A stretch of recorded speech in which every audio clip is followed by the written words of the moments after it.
We are all children of Africa. Children of Africa. They say this is where it all began. This is where it all began.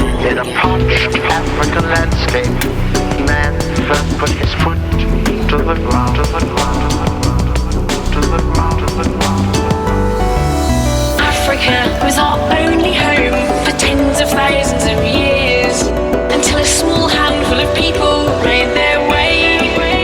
Ocean of Africa. These beings with soaring imagination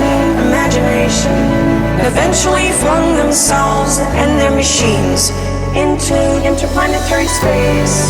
These beings with soaring imagination eventually flung themselves and their machines into